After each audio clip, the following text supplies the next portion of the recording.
नमस्कार मेरे प्यारे बच्चों, कैसे हैं आप सभी। हमारे YouTube चैनल विवेक क्लासेस में एक बार फिर से आप सभी का स्वागत है। देखिए अभी आज जो हमारी क्लास है ये भारतीय इतिहास से संबंधित क्लास है, जो मॉडर्न हिस्ट्री का एक हिस्सा है, आधुनिक भारत का एक हिस्सा है। ये इस क्लास में जो हम इतिहास को जो हम पढ़ेंगे वो हम MCQ के आधार पर पढ़ रहे हैं, ठीक है। एक क्लास हम अलग से भी लेकर आएंगे जो हमारी जो क्लास होगी जो थ्योरी टाइप में चलेगी, लेकिन ये हमारी MCQ क्लास है और इसमें वो सभी क्वेश्चन हैं जो एग्जाम के अंदर पूछे जा चुके हैं। आप सभी का भी दिल्ली पुलिस का भी पेपर है, UP SSC पैट का पेपर है, ठीक है बच्चों। तो इन्हीं से संबंधित ये हमारे क्वेश्चन हैं। इन क्वेश्चन का आपको अच्छी तरीके से रिवीजन करना है, इन क्वेश्चन का अच्छी तरीके से इन क्वेश्चन को आपको पढ़ना है। इन क्वेश्चन के साथ साथ मैं आपको कुछ एक्स्ट्रा नॉलेज भी देता हुआ चलूंगा जिन क्वेश्चन से संबंधित है, ठीक है। तो चलो अपनी क्लास को हम स्टार्ट करते हैं। और ये जो आज हमारी क्लास है ये है हमारा मुगल साम्राज्य का पतन एवं यूरोपीय कंपनी का आगमन, ठीक है। कैसे हुआ, एक विशाल साम्राज्य का अंत, इसके बारे में पढ़ेंगे। विशाल साम्राज्य मुगल एम्परर भारत के अंदर था, इसका अंत कैसे होता चला गया, ठीक है। यही से हमारे क्वेश्चन पेपर में बनते हैं, ठीक। तो चलिए स्टार्ट करते हैं। क्वेश्चन को आपको अच्छी तरीके से पढ़ना है, जिसमें कि सबसे पहला हमारा क्वेश्चन है। सबसे पहला क्वेश्चन है कि राम मोहन राय को राजा की उपाधि से किसने विभूषित किया था। राम मोहन राय, राजा राम मोहन राय की बात कर रहे हैं हम, ठीक है। किसकी बात कर रहा है, राजा राम मोहन राय की बात कर रहा है। तो राजा राम मोहन राय को जो है यहां से राजा से जो है किसने विभूषित किया था। राम मोहन राय को राजा की जो उपाधि दी थी वो किस व्यक्ति के द्वारा दी गई थी, ये क्वेश्चन आपसे पूछना है। तो इसमें पहला ऑप्शन है औरंगजेब, दूसरा ऑप्शन है रॉबर्ट क्लाइव, तीसरा ऑप्शन है महात्मा गांधी, चौथा ऑप्शन है अकबर सेकंड। तो आप देखोगे कि जब मुगल बादशाहों को हम पढ़ते हैं तो मुगल बादशाह को जब हम पढ़ते हैं तो एक मुगल बादशाह था जिसका नाम था शाह आलम सेकंड। शाह आलम सेकंड की मृत्यु के बाद 1886 में उसकी मृत्यु हो गई थी और 1886 में उसकी मृत्यु के उपरांत अकबर सेकंड नाम का एक मुगल बादशाह गद्दी पर बैठेगा। और यही अकबर सेकंड के शासनकाल में 1830 ईस्वी में किसको, राम मोहन राय को, जब इसकी पेंशन को बंद कर दिया गया था ब्रिटिश गवर्नमेंट के द्वारा, तो इन्हीं की पेंशन को यानी अपनी पेंशन को स्टार्ट कराने के लिए ये ब्रिटेन के लिए किसको भेजेंगे, राम मोहन राय को भेजेंगे। और 1830 ईस्वी में ही किसके द्वारा, अकबर सेकंड के द्वारा राम मोहन राय को किसकी उपाधि दी जाएगी, राजा की उपाधि दे दी जाएगी, ठीक है। तो ध्यान रखेंगे राजा राम मोहन राय को यानी राम मोहन राय को जो राजा की उपाधि दी थी वो किसने दी थी, अकबर सेकंड ने दी थी। ये एक मुगल बादशाह था जो 1806 से लेकर 1837 ईस्वी तक गद्दी पर बैठेंगे, ठीक है। 1806 से लेकर 1837 ईस्वी तक गद्दी पर बैठेगा अकबर सेकंड, और अकबर सेकंड के द्वारा ही राम मोहन राय को राजा की उपाधि दे दी जाएगी। राजा राम मोहन राय से और भी क्वेश्चन आपके आते हैं, जैसे आपसे क्वेश्चन पूछता है कि भारत में ब्रह्म समाज की स्थापना किसने की थी। तो ध्यान रखेंगे भारत में ब्रह्म समाज के जो संस्थापक हैं कौन है, राजा राम मोहन राय भारत में ब्रह्म समाज की स्थापना जो है संस्थापक है। ब्रह्म समाज, जब हम भारत के अंदर धार्मिक सुधार आंदोलन को पढ़ेंगे तब इनके बारे में मैं थोड़ा सा आपको विस्तार से बताऊंगा कि ब्रह्म समाज फिर आगे चलकर ये दो भागों में कैसे बटा, एक कहलाएगा ब्रह्म समाज, एक कहलाएगा आदि ब्रह्म समाज, ठीक है। तो राजा राम मोहन राय को क्या बोलते हैं, ब्रह्म समाज का संस्थापक बोलते हैं, ब्रह्म समाज का संस्थापक, ठीक है। ब्रह्म समाज का जो संस्थापक थे वो कौन थे, राम मोहन राय, राजा राम मोहन राय, राम मोहन राय, ठीक है। राजा राम मोहन राय ब्रह्म समाज के संस्थापक थे। ये क्वेश्चन भी आपको याद रखना है। राजा राम मोहन राय से आपको बहुत सारे क्वेश्चन याद रखने हैं, क्योंकि राजा राम मोहन राय वही व्यक्ति हैं जिनकी जो है सहयोग से लॉर्ड विलियम बेंटिक ने 1829 में 1829 ईस्वी में भारत के अंदर सती प्रथा, किसको, सती प्रथा का क्या किया था, अंत किया था। ध्यान रखेंगे राजा राम मोहन राय के प्रयासों से ही 1829 ईस्वी में लॉर्ड विलियम बेंटिक के द्वारा कलकत्ता के अंदर सती सिस्टम को पूरे भारत में बैन कर दिया जाएगा, कलकत्ता में इसकी घोषणा कर दी जाएगी, ठीक है। राजा राम मोहन राय की एक पत्रिका भी आपको याद रखनी है। 1831 ईस्वी में इन्होंने एक पत्रिका लॉन्च की थी जिसका नाम था संवाद कौमुदी, और सती सिस्टम, सती प्रथा का जो विरोध इन्होंने अपनी पत्रिका में किया था उसका नाम था संवाद कौमुदी पत्रिका में किया था। तो राजा राम मोहन राय से आपको क्वेश्चन आते हैं, तो ध्यान रखेंगे इनको राजा की जो उपाधि थी वो किसने थी, अकबर सेकंड ने दी थी, ठीक है। अकबर सेकंड ने लिखी, राम मोहन राय ने ही जो है संवाद कौमुदी पत्रिका भी लिखी है। कौन सी? संवाद कौमुदी पत्रिका, इन्होंने इन्हीं के द्वारा लिखी गई है संवाद कौमुदी पत्रिका। 1821 ईस्वी में इसको लॉन्च किया गया था। 1821 ईस्वी में इसको लॉन्च किया गया था। इसी पत्रिका के अंतर्गत सती सिस्टम को बैन किया गया था भारत में। किसके प्रयासों से? राजा राम मोहन राय के प्रयासों से। 1829 ईस्वी में आपसे क्वेश्चन पूछेगा कि 7 समुद्र पार करने वाला पहला नागरिक किसको कहा जाता है? राजा राम मोहन राय को ही कहा जाता है। आपसे क्वेश्चन पूछेगा पुनर्जागरण का पिता किसको कहा जाता है? राजा राम मोहन राय को ही कहा जाता है। ध्यान रखिए इस बात को। ठीक है बच्चों, तो ये क्वेश्चन अच्छे से समझ में आ गया होगा। अब चलते हैं अपने अगले क्वेश्चन पर।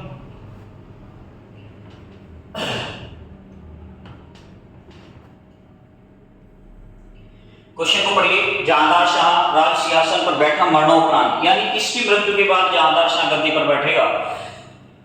ऑप्शन है आजम शाह, बहादुर शाह प्रथम, फर्रुख, सियार और औरंगजेब। ठीक है, सबसे पहले तो देखो मुगल बादशाह का क्रम आपको याद होना चाहिए कि कौन सा मुगल बादशाह कब गद्दी पर बैठा, कौन सा मुगल बादशाह कब आया। तो हम पढ़ते हैं कि 1707 ईस्वी में औरंगजेब की मृत्यु हो गई थी और 1707 ईस्वी में औरंगजेब की मृत्यु के उपरांत ही भारत के अंदर एक युद्ध लड़ा गया था जिसे हम बैटल ऑफ जजाओं का युद्ध बोलते हैं। और जजाओं के युद्ध में किसने जो है बहादुर शाह प्रथम ने, जिसे मुआज्जम के नाम से भी जानते हैं, जिसे हम बूढ़ा बादशाह कहते हैं, जिसे हम सहाय बेखबर के नाम से भी जानते हैं, जिसे हम शाह आलम वस्त के नाम से भी जानते हैं, इसी व्यक्ति के द्वारा जजाओं के युद्ध में अपने भाई की हत्या कर दी गई और गद्दी पर बैठा। 1707 से लेकर 1712 तक यह व्यक्ति गद्दी पर बैठा रहेगा और इसकी मृत्यु के उपरांत ही गद्दी पर कौन बैठेगा? इसकी मृत्यु के उपरांत ही गद्दी पर बैठेगा जहांदार शाह। तो ध्यान रखिए, बहादुर शाह प्रथम जो गद्दी पर बैठेगा वो कब बैठेगा? 1707 से लेकर 1712 तक गद्दी पर बैठेगा और इसकी मृत्यु के उपरांत ही जहांदार शाह गद्दी पर बैठेगा। कौन बैठेगा? जहांदार शाह गद्दी पर बैठेगा। और जहांदार शाह कब से कब तक? 1712 से लेकर 1713 तक गद्दी पर बैठा रहेगा। 1 साल के लिए गद्दी पर बैठेगा। ठीक है, दिल्ली की वैश्या लाल कुंवर से प्रेम करेगा, उसे किले के अंदर लेकर आएगा, उसे सारे अधिकार दे देगा, जिसके कारण हम देखेंगे कि भारत के अंदर मोहम्मद अब्दुल्ला और मोहम्मद हुसैन अली 2 भाई थे जो बंगाल के निवासी थे और इन दोनों भाई को राजा बनाने वाले के नाम से भी जानते हैं, किंग मेकर्स के नाम से भी जानते हैं इन दोनों भाइयों को। ये दोनों भाई जुल्फिकार की मदद से इसकी क्या कर देंगे? जो है इसकी हत्या भी कर देंगे। किसकी हत्या कर देंगे? जहांदार शाह की हत्या कर देंगे। जहांदार शाह गद्दी पर बैठेगा किसकी मदद से? ये क्वेश्चन आता है। तो जहांदार शाह जो गद्दी पर बैठा था, इसका जो मंत्री था जहांदार शाह का, जिसने इसे मंत्री का पद दिया था, उसका नाम था जुल्फिकार। क्या नाम था? जुल्फिकार की मदद से गद्दी पर बैठेगा। ठीक है, बहादुर शाह प्रथम जो था इसके 4 पुत्र थे। इसके कितने पुत्र थे? 4 पुत्र थे। इन चारों पुत्रों के नाम आपसे वैसे एग्जाम में पूछेगा है नहीं, लेकिन फिर भी आपको मैं बता देता हूं। सबसे बड़े पुत्र का नाम सजेस्ट एक पुत्र था जिसका नाम क्या था? जहांदार शाह, मुइजुद्दीन जहांदार शाह। ठीक है, मुइजुद्दीन जहांदार शाह। एक पुत्र का नाम था अजीम उस्सान। ठीक है, एक पुत्र का नाम क्या था? रफी उस्सान। क्या नाम था? रफी उस्सान। क्या नाम था? रफी उस्सान, इसका एक पुत्र था। ठीक है, एक पुत्र का नाम क्या था? जहांशान। क्या नाम था? जहांशान। ठीक है, ध्यान रखिए, इसके ये 4 पुत्र थे। तो इन 4 पुत्रों में गद्दी को लेकर विवाद हो जाएगा और विवाद होगा तो किसको? ये जो जहांदार शाह था, मुइजुद्दीन जहांदार शाह, ये किसकी मदद से? जुल्फिकार की मदद से गद्दी को प्राप्त कर लेगा। 1 साल तक ये गद्दी पर बैठ पाएगा। कौन? जहांदार शाह। तो ध्यान रखेंगे, क्वेश्चन है कि जहांदार शाह राज सिंहासन पर बैठा मरणोपरांत, किसके मरणोपरांत?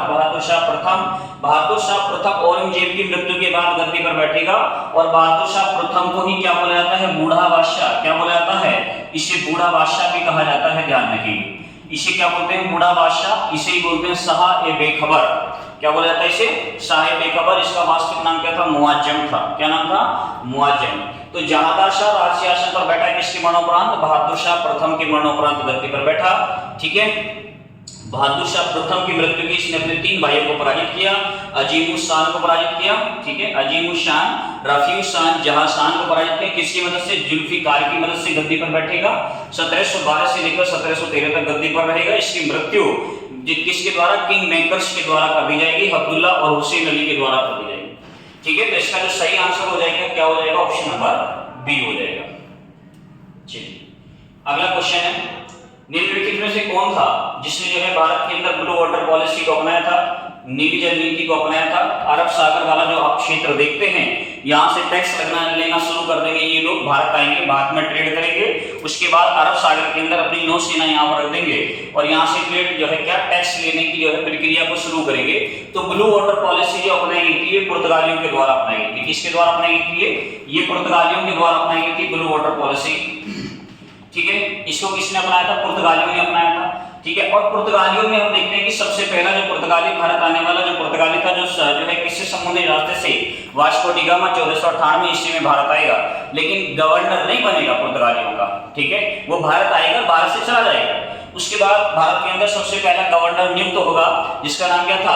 Francisco de Almeida. क्या नाम था? Francisco de Almeida. इसे पुर्तगालियों के द्वारा भारत में अपना सबसे पहला गवर्नर बना दिया जाएगा। 1503 ईस्वी में यह क्या बनेगा?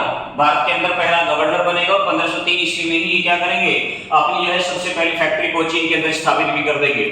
ठीक है, तो ये जो ब्लू वाटर पॉलिसी जो अपनाई थी ये किसने अपनाई थी? ये फ्रांसिस्को डी अल्मीडा के द्वारा अपनाई गई थी। ठीक है, ये कहां पर अपनाई थी? ये अपनाई गई थी कहां पर? अरब सागर के अंदर। कहां पर अपनाई गई थी? अरब सागर के अंदर इसको अपनाया गया था। क्वेश्चन ये भी आता है कि अरब सागर को किसकी झील कहा जाता है? तो पुर्तगालियों की झील कहा जाता है। ठीक है, यहीं पर इन्होंने जो है ये ब्लू वाटर पॉलिसी को अपनाया था। इसके बाद अल्बुकर्क भारत में आया था। 1509 ईस्वी में अल्बुकर्क भारत के अंदर आएगा। 1510 ईस्वी में अल्बुकर्क भारत के अंदर जो है क्या करेगा? यूसुफ आदिल शाह बीजापुर के एक शासक थे, इनको परास्त करेगा। कब? 1510 ईस्वी में। ठीक है, अल्बुकर्क क्या करेगा? 1510 ईस्वी में बीजापुर के एक शासक थे, बीजापुर के शासक जिनका नाम क्या था? यूसुफ। ठीक है, यूसुफ आदिल शाह। ठीक है, यूसुफ आदिल शाह को क्या करेगा? ये परास्त करेगा। यूसुफ आदिल शाह को परास्त करेगा, बीजापुर के शासक थे अल्बुकर्क। और क्या जीत लेगा इनसे? इनको पराजित करके यूसुफ आदिल शाह को परास्त करेगा, को परास्त कर गोवा को जीता। किसको जीता? गोवा को जीता। ध्यान रखेंगे, गोवा को जीता। और गोवा को जो जीता था वो किसने जीता था? ठीक है, अल्बुकर्क ने जीता था। ठीक, गोवा को जो जीता था 1510 ईस्वी में, क्योंकि 1509 ईस्वी में अल्बुकर्क भारत के अंदर आएगा, 1509 ईस्वी में अल्मीडा भारत से चला जाएगा। अल्मीडा भारत के अंदर आने वाला सबसे पहला पुर्तगाली गवर्नर भी है। ध्यान रखिए, अल्मीडा भारत में पुर्तगालियों का सबसे पहला गवर्नर था। इसके बाद अल्बुकर्क आएगा। इसके बाद पुर्तगालियों में एक और व्यक्ति को पढ़ेंगे जिसका नाम क्या था? जिसका नाम था डी कुन्हा। वो डी कुन्हा वो व्यक्ति रहेगा जो पुर्तगालियों की राजधानी ही किसको बना देगा? गोवा को बना देगा। अपनी कैपिटल कोचीन से कहां ले जाएगा? गोवा ले जाएगा। ठीक है, तो ध्यान रखेंगे ब्लू वाटर पॉलिसी किससे संबंधित है? ये फ्रांसिस्को डी अल्मीडा से संबंधित है। इसीलिए इसको भारत में क्या किया था? इंप्लीमेंट किया था, लागू किया था। ये कहां पर लागू किया था? अरब सागर के अंदर लागू कर दिया था। ठीक है बच्चों, चलो अगला क्वेश्चन देखते हैं। अगला क्वेश्चन है हमारा, अगला क्वेश्चन है कि उस शासक का नाम बताइए जिसने वास्को डी गामा का कालीकट में स्वागत किया था। वास्को डी गामा, देखो 1498 ईस्वी में वास्को डी गामा भारत आया। कब आया? 1498 ईस्वी में वास्को डी गामा कहां आएगा? भारत आएगा। और ये भारत जो आएगा ये कहां पर आएगा? केरल में। कहां पर आएगा?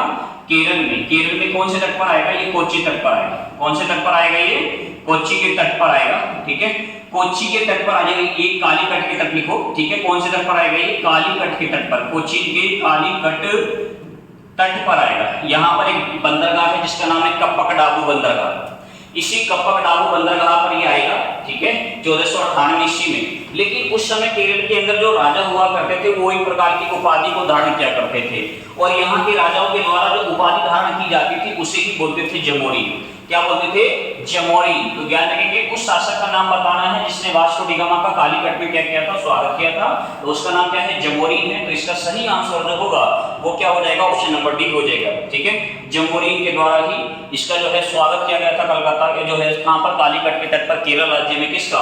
वास्को डी गामा का। देखो वास्को डी गामा जब भारत आएगा 1498 ईस्वी में, और भी क्वेश्चन आते हैं भाई वास्को डी गामा जब भारत आया था उत्तर भारत में कौन सा शासन रूल कर रहा था? तो ध्यान रखिए 1498 ईस्वी में जब वास्को डी गामा भारत आएगा तो उत्तर भारत में लोधी वंश, सिकंदर लोधी शासन कर रहा होगा। उत्तर भारत में कौन सा वंश होगा? लोधी वंश, जिस शासक का नाम क्या था? सिकंदर लोधी। ठीक है, तो सिकंदर लोधी के शासनकाल में वास्को डी गामा भारत आया था। और ये कौन से तट पर आया था? केरल में कालीकट के तट पर आया था। इस बात को आपको ध्यान में रखना है। ठीक है बच्चों, दूसरा, ये जो वास्को डी गामा आया था ये भारत से किसका व्यापार करके गया था? ध्यान रखेंगे, ब्लैक पेपर यानी काली मिर्च का व्यापार करके ये भारत से गया था। और काली मिर्च का व्यापार करने के बाद इसे 60 गुना प्रॉफिट यूरोप के बाजार से प्राप्त हुआ था। भारत से जो इसने व्यापार खरीदा था तो उसके बाद इन्हें 60 गुना प्रॉफिट जो है कहां से? यूरोप के बाजार से इनको 60 गुना प्रॉफिट हुआ था। इसी यही तो कारण था कि प्रत्येक यूरोपियन कंपनी की जो है निगाहें भारत की तरफ मुड़ गई थी। ठीक है, तो फिर इसके बाद एक के बाद एक कंपनी भारत की तरफ क्या करेगी? आगमन करेगी, भारत पहुंचेगी। तो ध्यान रखिए वास्को डी गामा कालीकट पहुंचेगा कब? 1498 ईस्वी में वास्को डी गामा भारत में आया था। केरल कालीकट में जमोरी नामक एक व्यक्ति ने इनका स्वागत किया। अगला क्वेश्चन है, भारत में पुर्तगालियों ने अपना सर्वप्रथम अपना जो दुर्ग कहां पर निर्मित किया था? बहुत इंपॉर्टेंट है। पुर्तगालियों के द्वारा अपना सर्वप्रथम जो दुर्ग का निर्माण किया गया था वो कहां पर निर्माण किया गया था? सबसे पहली फैक्ट्री जो पुर्तगालियों ने जो लगाई भारत के अंदर वो कहां पर लगाई थी बच्चों? कोचीन में लगाई थी। अभी मैंने आपको बताया कहां पर लगाई थी? कोचीन में लगाई थी। ठीक है, सबसे पहली फैक्ट्री कहां पर लगाएंगे? कोचीन के अंदर लगाएंगे। ठीक है, तो ध्यान रखेंगे पुर्तगालियों ने सर्वप्रथम अपना दुर्ग कहां पर निर्मित किया था? कोचीन में निर्मित किया था। तो इसका आंसर क्या हो जाएगा? ऑप्शन नंबर ए हो जाएगा। जो गोवा था इसको भी जीता था, लेकिन इसको जीतेंगे कब? 1510 ईस्वी में। किसके द्वारा? अल्बुकर्क के द्वारा। किसके द्वारा? अल्बुकर्क के द्वारा जीतेंगे। ठीक है, ध्यान रखेंगे भारत में पुर्तगाली शक्ति का वर्चस्व, पुर्तगालियों का जो साम्राज्य को जो बढ़ाया भारत के अंदर वो किसके द्वारा? उसमें सबसे बड़ा सहयोग किसका था? अल्बुकर्क था। किसका था? अल्बुकर्क। तो ये आपको याद रखना है, पुर्तगालियों ने सर्वप्रथम अपना दुर्ग का जो निर्माण किया था वो कहां पर किया था? कोचीन में किया था। ठीक है, अगला क्वेश्चन है हमारा, अगला क्वेश्चन है कि ईस्ट इंडिया कंपनी के निर्माण के समय इंग्लैंड का शासक कौन था? बहुत अच्छा क्वेश्चन है। ईस्ट इंडिया कंपनी के निर्माण के समय इंग्लैंड का शासक कौन था? ईस्ट इंडिया कंपनी के समय जो है जिस समय ईस्ट इंडिया कंपनी की स्थापना की गई थी उस समय इंग्लैंड का शासक कौन था? पढ़िए क्वेश्चन को। इसका ऑप्शन है Charles first, Elizabeth first, James second. यानी सबसे पहले तो आपको ये मालूम होना चाहिए कि ईस्ट इंडिया कंपनी बनी कब थी? बनी थी तो उस समय वहां के राजा या महारानी कौन थे? भारत में किसका रूल चल रहा था? ये भी क्वेश्चन आता है। ठीक है, ये सारे क्वेश्चन आपके आते हैं। तो ध्यान रखिए ईस्ट इंडिया कंपनी जब ब्रिटेन के अंदर बनी तो उस समय वहां की जो शासिका थी उनका नाम क्या था? Elizabeth first. Elizabeth Taylor first इनका पूरा नाम था। और एलिजाबेथ टेलर फर्स्ट के शासनकाल में 1600 ईस्वी के राजनीति तैयार किया गया और 1600 ईस्वी में ही ईस्ट इंडिया कंपनी को पूर्वी एशियाई देशों में व्यापार के लिए इनको परमिशन दे दी गई। तो ध्यान रखेंगे ईस्ट इंडिया कंपनी की जब स्थापना हुई थी तो उस समय इंग्लैंड का शासक कौन था? एलिजाबेथ फर्स्ट था। इसका सही ऑप्शन क्या हो जाएगा? ऑप्शन नंबर बी हो जाएगा। यहाँ से एक और क्वेश्चन आता है कि ईस्ट इंडिया कंपनी के निर्माण के समय भारत में कौन सा व्यक्ति रूल कर रहा था? तो ध्यान रखेंगे जिस समय ईस्ट इंडिया कंपनी की स्थापना हुई थी 1600 ईस्वी में, इसी समय भारत में कौन रूल कर रहा था? अकबर। कौन रूल कर रहा था? अकबर रूल कर रहा था। ध्यान रखेंगे। ठीक है, मोहम्मद जलालुद्दीन अकबर जी। ठीक है, ध्यान रखेंगे अकबर रूल कर रहा था। अकबर जो रूल करेगा ये आपको याद रखना है। 1556 ईस्वी में जो पानीपत का जो दूसरा युद्ध होगा, पानीपत के दूसरे युद्ध में अकबर के द्वारा हैमू को पराजित किया जाएगा और इसके बाद यह गद्दी पर बैठेगा। और 1556 से लेकर 1605 ईस्वी तक जो है कौन गद्दी पर बैठा रहेगा? अकबर गद्दी पर बैठा रहेगा। तो ध्यान रखेंगे अकबर जो था ये ईस्ट इंडिया कंपनी की स्थापना के समय भारत में था अकबर और ब्रिटेन में कौन था? महारानी एलिजाबेथ फर्स्ट। ठीक है, ध्यान रखना है ईस्ट इंडिया कंपनी की स्थापना किसके शासनकाल में हुई थी? अकबर के शासनकाल में। और ब्रिटेन में किसके शासनकाल में? एलिजाबेथ फर्स्ट के शासनकाल में हुई थी। अगला क्वेश्चन है कि भारत में मुद्रणालय के जो है लाने वाले जो इनमें से प्रथम कौन थे जिन्होंने भारत के अंदर जो है मुद्रणालय को लेकर आए थे? भारत में सबसे पहले प्रिंटिंग प्रेस भी लगाई थी इन व्यक्तियों के द्वारा। इन्होंने भारत में सबसे पहले प्रिंटिंग प्रेस भी लगाई थी और कहां लगाई थी? गोवा में लगाई थी। तो ध्यान रखेंगे कौन थे ये? पुर्तगाली थे। कौन थे? पुर्तगाली थे जो भारत के अंदर सबसे पहले मुद्रणालय लेकर आए थे। इन्हीं के द्वारा भारत में सबसे पहले प्रिंटिंग प्रेस लगाई गई थी और कहां पर लगाई गई थी? गोवा में लगाई गई थी। ठीक है, कहां पर लगाई गई थी? गोवा में। और भारत में सबसे पहला मुद्रणालय जो बना था वो कहां पर लगा था? गोवा में लगा था। किसके द्वारा लगाया गया था? पुर्तगालियों के द्वारा लगाया गया था। क्वेश्चन आता है नीदरलैंड के निवासी कौन किस नाम से जानते हैं? ठीक है, तो ये जो डच थे ये कहां के नागरिक थे? नीदरलैंड के नागरिक थे। कहां के नागरिक थे? नीदरलैंड के नागरिक थे। ठीक है, अगला क्वेश्चन है, देखो बहुत अच्छा क्वेश्चन है, क्वेश्चन को पढ़ना है बड़े प्यार से, उसके बाद इसका आंसर आप सभी को देना होगा। क्वेश्चन है कि प्रथम आंग्ल मैसूर युद्ध, इसमें से जो है आपको सही सुमेलित देखना है, इनमें से कौन सा सही सुमेलित है। क्वेश्चन को पढ़ लीजिए एक बार अच्छी तरीके से। ठीक है, उसके बाद इसका आंसर देना। इसको पढ़ो पहले अच्छे से क्वेश्चन को। क्या है कि इनमें से कौन सा सुमेलित है, इनमें से कौन सा मिलान कर रहा है। ठीक है, ऐसे क्वेश्चन आते हैं आपके पेपर में, आपके 4 ऑप्शन दे देगा और 4 के आगे आंसर लिख देगा, फिर पूछेगा इनमें से मिला ये कौन सा सही है कौन सा गलत है। सबसे पहला जो क्वेश्चन है, जैसे कि ये प्रथम आंग्ल-मैसूर युद्ध जो हुआ था, तो इसका जो इसमें सामने से दिया है हैदर अली पराजित हुआ था। तो प्रथम आंग्ल-मैसूर युद्ध में तो हैदर अली पराजित ही नहीं हुआ था, हैदर अली तो जीत गया था। प्रथम आंग्ल-मैसूर जो युद्ध हुआ था जो है 1767 से लेकर 1769 तक जो प्रथम आंग्ल-मैसूर युद्ध हुआ था, इसमें हैदर अली क्या कर गया था, हैदर अली जीत गया था। उसके बाद है कि दूसरा आंग्ल-मैसूर युद्ध हैदर अली ने अंग्रेजों को पराजित कर दिया था, नहीं, दूसरे आंग्ल-मैसूर युद्ध में तो हैदर अली मारा गया था, पार्टनोवा के मैदान में हैदर अली मारा गया था, ठीक है। और दूसरा जो आंग्ल-मैसूर युद्ध हुआ था, इसी में जो है सर आइकूट के द्वारा हैदर अली को परास्त किया गया था, हैदर अली को घायल कर दिया गया था, हैदर अली की मृत्यु हुई थी, टीपू सुल्तान इससे भाग गया था, तो इसमें जो है इसने अंग्रेजों को पराजित किया ही नहीं था, तो ये भी हमारा ऑप्शन क्या हो जाएगा, गलत हो जाएगा। तीसरा है कि तृतीय आंग्ल-मैसूर युद्ध, टीपू सुल्तान युद्ध जीता और अपना भूभाग अंग्रेजों को नहीं दिया, ये बिल्कुल गलत है। तीसरे जो है ये जो हुआ था, तीसरा आंग्ल-मैसूर युद्ध हुआ था, टीपू सुल्तान ने जीता ही नहीं था, इसमें तो संधि करी थी टीपू सुल्तान ने, श्रीरंगपट्टनम की संधि हुई थी, और जब श्रीरंगपट्टनम की संधि हुई थी, लॉर्ड कॉर्नवालिस के साथ संधि की गई थी, तो इसमें जो ये युद्ध हुआ था 1790 से लेकर 1700 जो है कब तक, ये 92 तक ये युद्ध लड़ा गया था, ठीक है। लेकिन इसमें कोई संधि नहीं, इसमें जो है श्रीरंगपट्टनम की संधि हुई थी, बस किसकी संधि हुई थी, श्रीरंगपट्टनम की संधि हुई थी, और श्रीरंगपट्टनम की संधि में ही यह जो है युद्ध जीता थोड़ी ना माना जाएगा, ठीक है। उसके बाद वो कह रहे हैं कि अपना भूभाग अंग्रेजों को नहीं दिया, गलत है, अंग्रेजों को अपना थोड़ा सा भूभाग किसने, टीपू सुल्तान के द्वारा दे दिया गया था, और यही पर श्रीरंगपट्टनम में इसलिए टीपू सुल्तान ने स्वतंत्रता का वृक्ष भी लगाया था। चतुर्थ आंग्ल-मैसूर युद्ध, चतुर्थ आंग्ल-मैसूर युद्ध जो हुआ था, इसमें टीपू पराजित किया गया और युद्ध के मध्य ही दिवंगत हो गया था, ये ऑप्शन आपका बिल्कुल सही है। 1799 ईस्वी में जब चतुर्थ आंग्ल-मैसूर युद्ध हुआ था, तो 1799 ईस्वी के चतुर्थ आंग्ल-मैसूर युद्ध में टीपू सुल्तान क्या हो गया था, टीपू सुल्तान मारा गया था, वैरेज अली के हाथों मारा गया था। तो ये भी आपको याद रखना है कि प्रथम आंग्ल-मैसूर युद्ध कब हुआ, दूसरा कब हुआ, तीसरा कब हुआ, चौथा कब हुआ। उसके बाद आपको ये भी याद रखना है कि प्रथम आंग्ल-मैसूर युद्ध में कौन सी संधि हुई, दूसरे में कौन सी संधि हुई, तीसरे में कौन सी संधि हुई, चौथे में कौन सी संधि हुई। उसके बाद फिर आपको ये भी याद रखना पड़ेगा कि प्रथम आंग्ल-मैसूर युद्ध के समय अंग्रेज कौन था, दूसरे के समय अंग्रेज कौन था, तीसरे के समय अंग्रेज कौन था, चौथे के समय अंग्रेज कौन था, क्योंकि यहां से भी क्वेश्चन आपके पेपर में आते हैं, ठीक है। तो ध्यान रखेंगे, इसका जो ऑप्शन हो जाएगा ऑप्शन नंबर डी हो जाएगा, ऑप्शन नंबर क्या हो जाएगा, इसका डी हो जाएगा। क्यों हो जाएगा ऑप्शन नंबर डी, इसलिए हो जाएगा ऑप्शन नंबर डी क्योंकि यही सही है, बाकी तो सब क्या है, गलत है, बाकी सब क्या हो जाएंगे, गलत हो जाएंगे। और ये कह रहा है कि इनमें से कौन सा सुमेलित कर रहा है, हमें यानी सही आंसर देखना है, ठीक है। अगला क्वेश्चन हमारा, पढ़िए क्वेश्चन को, इसको अच्छी तरीके से इस क्वेश्चन को भी पढ़िए, ये भी देखना है आपको। क्वेश्चन बहुत अच्छा क्वेश्चन है, क्वेश्चन है 1775 सुमेलित करना है। इसके बाद आपके सामने ऑप्शन दिए हुए हैं 1775, 1780, 1824, 1838। उसके बाद आपको इधर मिलान करना है, इनकी सन के हिसाब से आपको इधर क्या करना पड़ेगा, मिलान करना, ठीक है।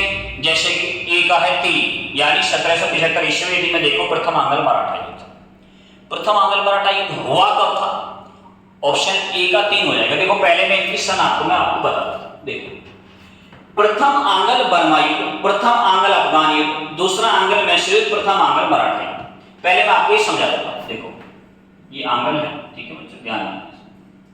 तो देखो ये जो है प्रथम दूसरा जो आंग्ल-मैसूर युद्ध, यानी सबसे पहले तो आपको दूसरा आंग्ल-मैसूर युद्ध कब से कब तक हुआ ये आपको याद रखना है।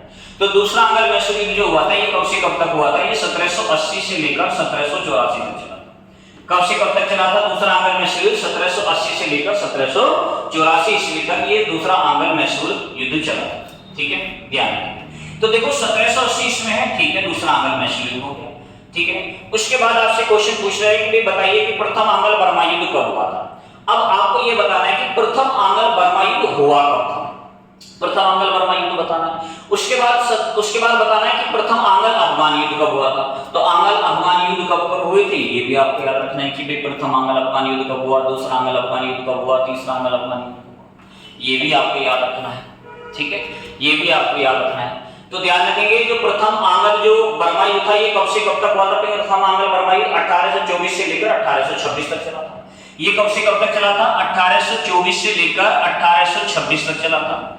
दूसरा जो हुआ था ये कब हुआ था, 1852 ईस्वी में हुआ था, और तीसरा जो हुआ था ये 1885 ईस्वी में हुआ था। कब हुआ था, 1885 ईस्वी में। ये तीनों आपको याद रखने हैं, तीनों याद रखने हैं, प्रथम द्वितीय और तृतीय, ये पहला, ये सेकंड, ये थर्ड, ये 3 युद्ध हुए थे। आंग्ल बर्मा युद्ध भी कितने हुए थे? 3 युद्ध हुए थे। तो 1824 से लेकर 1826 तक प्रथम आंग्ल, तो ठीक है भैया 1824 से नहीं मिल गया, ठीक है। सी का क्या हो जाएगा? 1 हो जाएगा।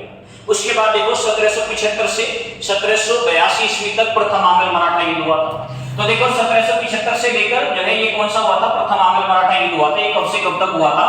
ये 1775 से लेकर कब तक चला था? 1775 से लेकर 1782 ईस्वी तक पहला चलेगा। और ये जो इसमें, ये तो चलो पहला हो गया, इसमें जो हम दूसरा पढ़ेंगे तो वो कब से कब तक चलेगा? 1803 से लेकर 1805 ईस्वी तक दूसरा, और तीसरा जो चलेगा वो 1817 से लेकर 1818 तक चलेगा, ठीक है। ये 3 आपको मराठा युद्ध भी रखने हैं। ये पहला मराठा युद्ध है, ये दूसरा है, ये तीसरा है, ठीक है।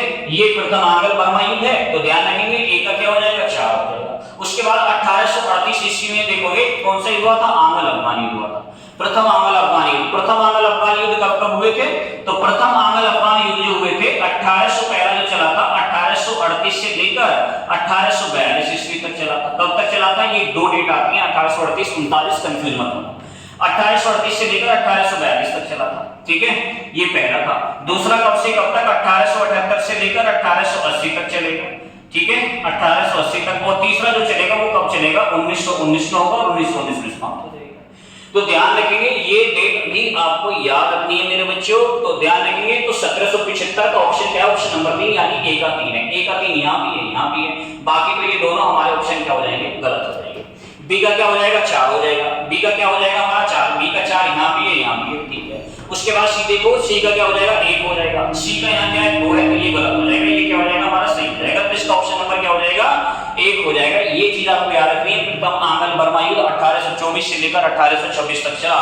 दूसरा आंग्ल बर्मा युद्ध कब से कब तक चला? 1852 में चला। तीसरा कब चला? 1885 ईस्वी में चला, ठीक है।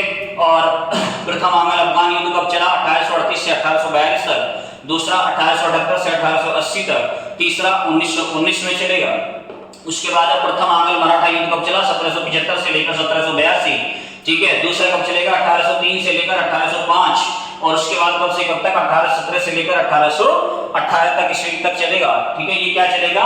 तृतीय आंग्ल मराठा। ये कौन सा होगा? तृतीय आंग्ल मराठा युद्ध होगा। अब देखो आंग्ल मैसूर युद्ध भी आपको याद रखना है। ये तो चलो सेकंड हो गया, ये तो क्या हो गया? सेकंड हो गया। लेकिन पहला कब हुआ था? तो ध्यान रखेंगे 1767 से लेकर 1769 तक ईस्वी में, ठीक है। 1767 से लेकर 1769 तक पहला चलेगा। दूसरा हमने पढ़ दिया है। तीसरा आंग्ल मैसूर युद्ध कब से कब तक चलेगा? 1790 से लेकर 1792 ईस्वी तक चलेगा।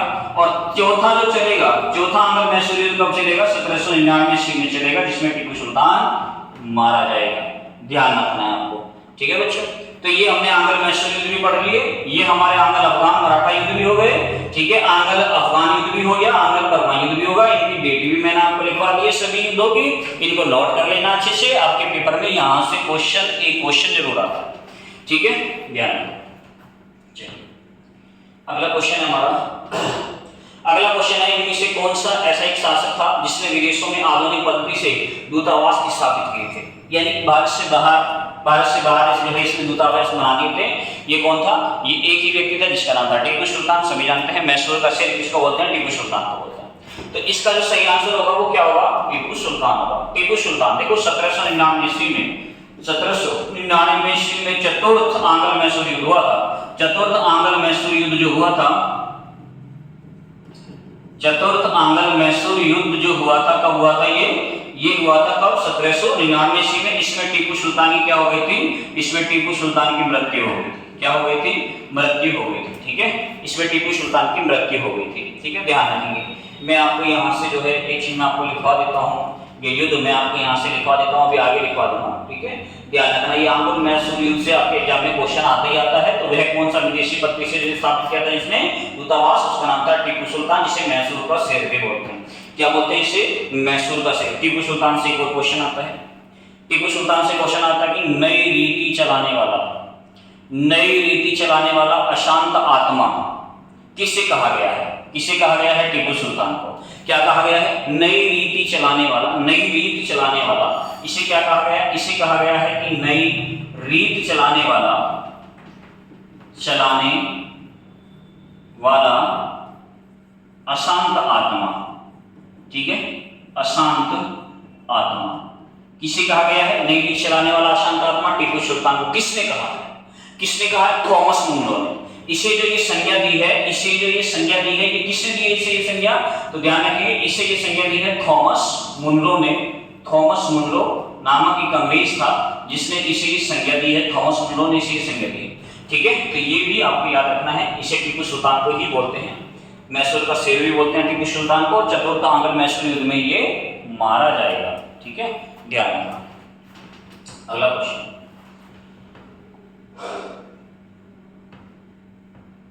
अगला क्वेश्चन है कि किसके नेतृत्व में अंग्रेजी सेना ने पोर्टनोवा में हैदर अली को पराजित किया था? अभी मैंने आपको बताया था, हैदर अली पोर्टनोवा के मैदान में पराजित हो गया था, घायल कर दिया जाएगा, मर जाएगा, मृत्यु को प्राप्त हो जाएगा हैदर अली, ठीक है। और घायल जो करेगा कौन करेगा? सर आइकूट नामक एक अंग्रेज होगा। कौन होगा?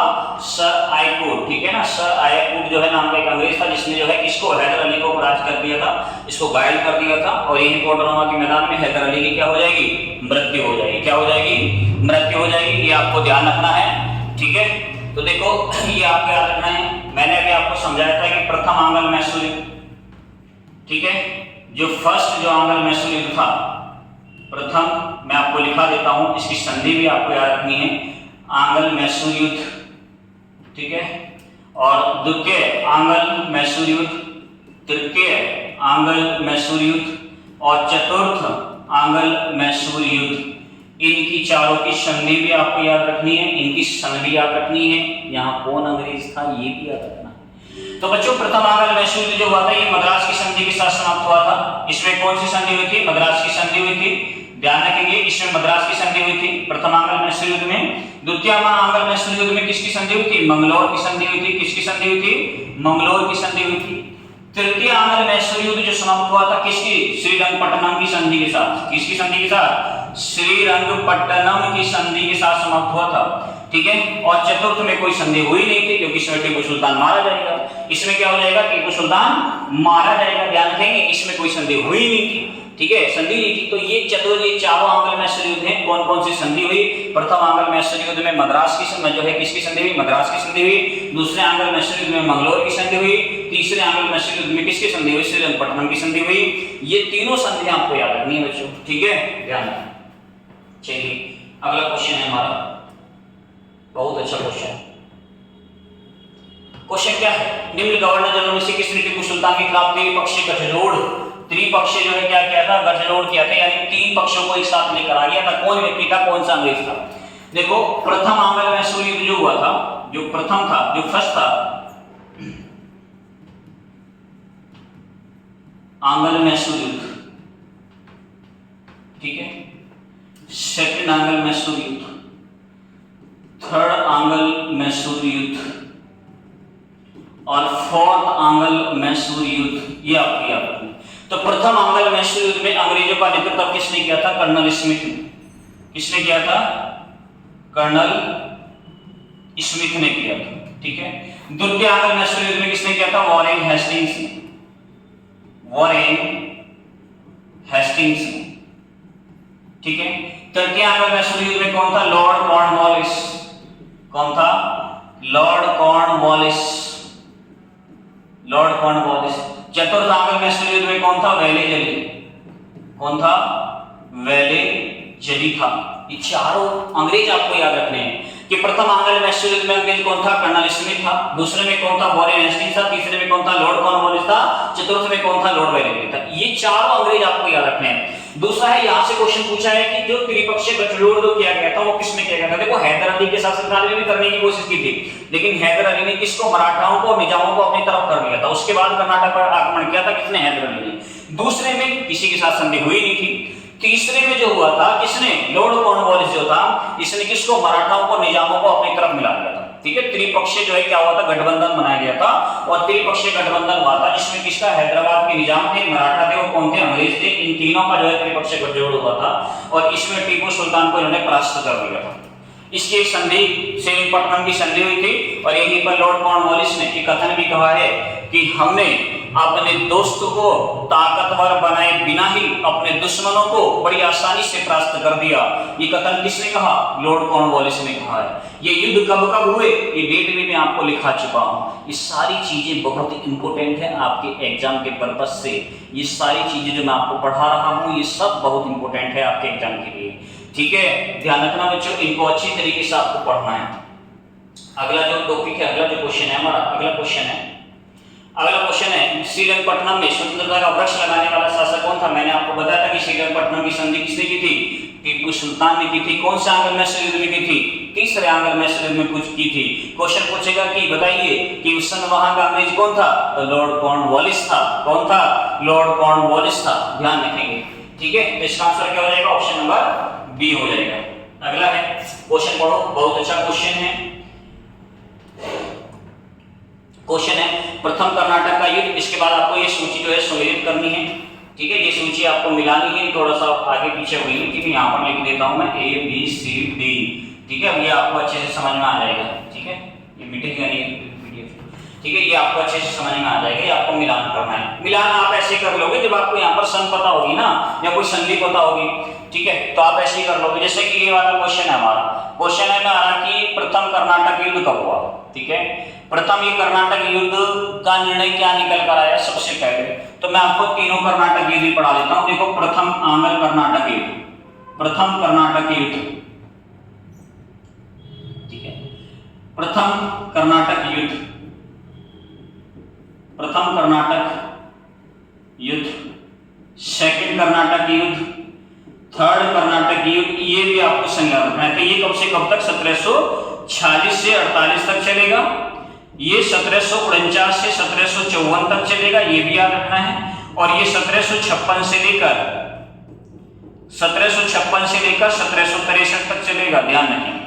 ठीक है, 1756 से लेकर 1763 तक ये तीसरा आंग्ल कर्नाटक युद्ध है। कर्नाटक युद्ध है, इसे ही सप्तवर्षीय युद्ध के नाम से भी जानते हैं। कौन से युद्ध के नाम से जानते हैं? सप्तवर्षीय। लेकिन यहां समझ लेते हैं अब, ये तो मैंने आपको कर्नाटक के युद्ध की संधि लिखवा दी है। ठीक है, संधि लिखवा दी है कि कौन कौन सा यहाँ पर संधि। तो प्रथम कर्नाटक का युद्ध कौन सी संधि से इसका समाप्त हुआ था? तो ध्यान रखेंगे, प्रथम कर्नाटक युद्ध में किसकी संधि हुई थी? एक्सला-चापलिन की संधि हुई थी। किसकी संधि हुई थी? एक्सला-चापलिन की संधि हुई थी। उसके बाद है कि तृतीय कर्नाटक युद्ध। तृतीय कर्नाटक युद्ध में क्या हुआ था? तृतीय कर्नाटक युद्ध में क्या ब्रिटिश की हार हो गई थी? नहीं। ठीक है, अगला है द्वितीय कर्नाटक युद्ध, प्रथम मैसूर युद्ध। इसमें क्या क्या हुआ था? देखो प्रथम कर्नाटक युद्ध जो हुआ था वो कौन सी संधि के साथ समाप्त हुआ था? एक्सला-चापलिन की संधि के साथ समाप्त हुआ था। तृतीय कर्नाटक युद्ध में क्या हुआ था? तृतीय कर्नाटक युद्ध किस प्रकार का था? जिसके पेरिस की संधि के साथ समाप्त हुआ था। द्वितीय कर्नाटक युद्ध में क्या हुआ था? इसमें ये निर्णायक युद्ध था, इसमें किसी प्रकार का निर्णय कोई निकल कर आया नहीं था। ये कर्नाटक युद्ध जो हुआ था ये किस किस को लेकर हुआ था? ये फ्रांसीसी और अंग्रेजों के बीच को लेकर हुआ था। कर्नाटक में नवाब के पद को लेकर हुआ था। इसकी जो है ये आग कहां जली थी? ये आग जली थी यूरोप में, लेकिन ये कहां पर जो है भड़केगी? ये भारत के अंदर भड़केगी और हमें किस युद्ध के रूप में दिखाई देगी? कर्नाटक के युद्ध के रूप में दिखाई देगी। उसके बाद है कि प्रथम मैसूर युद्ध। प्रथम मैसूर युद्ध में ब्रिटिश हार गए थे। प्रथम मैसूर युद्ध में क्या हो गया था? ब्रिटिश हार गए थे। तो ध्यान रखिए, प्रथम कर्नाटक जो युद्ध हुआ था ये कौन सी संधि के साथ समाप्त हुआ था? एक्सला-चापलिन की संधि के साथ समाप्त हुआ था। प्रथम मैसूर युद्ध में क्या हो गया था? ब्रिटिश को हरा दिया था। किसने? हैदर अली ने। किसने हरा दिया था? हैदर अली ने। द्वितीय कर्नाटक युद्ध, द्वितीय कर्नाटक युद्ध क्या था? द्वितीय कर्नाटक युद्ध एक प्रकार का क्या था? अनिर्णायक युद्ध था। अनिर्णायक युद्ध था, इसमें किसी प्रकार का कोई निर्णय ही नहीं निकल कर आया था। प्रथम कर्नाटक का युद्ध भी फ्रांसीसियों ने जीता था। किसकी मदद से जीता था? डुप्ले की मदद से जीता था। ठीक है, ताकतवर जो सैनिक था, ताकतवर जो सेनापति था फ्रांसीसियों में कौन था? डुप्ले था। ठीक है, ध्यान रखिए। उसके बाद दूसरे में डुप्ले को बुला लेंगे और तीसरा ये लोग हार जाएंगे। तीसरा कर्नाटक का युद्ध जो अंग्रेज हार गए, जो फ्रांसीसी हार गए थे, डुप्ले की कमी से हारे थे। ठीक है, इसके बाद है कि तृतीय कर्नाटक जो युद्ध होगा ये पेरिस की संधि के साथ समाप्त होगा। किसकी संधि के साथ समाप्त हो जाएगा? पेरिस की संधि के साथ समाप्त हो जाएगा और इसमें अंग्रेज क्या होंगे? जीत जाएंगे। ठीक है, तो देखिए ए का क्या हो जाएगा? 4 हो जाएगा। तो मिलाइए, ए का 4 किसमें? नहीं, किसमें भी नहीं, इसमें। ठीक है, ए का क्या है? 4 है, तो ऑप्शन मिला के देख लो। बी का क्या है? 1 है। ठीक है, सी का क्या है? 3 है। डी का क्या है? 2 है। ठीक है, तो हमारा सही ऑप्शन क्या हो जाएगा? ऑप्शन नंबर डी हो जाएगा। क्या हो जाएगा हमारा? ऑप्शन नंबर डी हो जाएगा। ठीक है, तो ये भारतीय इतिहास के क्वेश्चन थे बच्चों। ये मैं जो ये क्वेश्चन लेकर आया था ये अभी युद्ध से संबंधित क्वेश्चन थे। ठीक है, अभी युद्ध और भी बच्चे हैं हमारे, जैसे आंग्ल सिख युद्ध से क्वेश्चन आता है, आंग्ल मराठा युद्ध से क्वेश्चन आता है आपके पेपर में। ठीक है। ये सारे क्वेश्चन, इनकी डेट, इनकी संधि, ये सारी चीजें आपसे पूछता है कि ये कौन कौन सी संधि के साथ समाप्त हुए थे। और मेरा पर्पस, मेरा उद्देश्य सिर्फ यही है कि सभी बच्चों के पास तक जो है इस तरह जो है ये पेपर से संबंधित जो क्वेश्चन आते हैं, इतिहास हो, ज्योग्राफी हो, ठीक है, और संविधान हो, या फिर अर्थव्यवस्था हो, या फिर उत्तर प्रदेश स्पेशल की बात करें, या फिर करंट अफेयर्स हो, स्टैटिक जीएस हो, इस सब बच्चों तक हम पहुंचाने की कोशिश करेंगे। और मैं उम्मीद करता हूं कि ये वीडियो आप सभी को पसंद आई होगी। तो बच्चों, इसी के साथ मैं आपसे विदा लेता हूं। Thank you.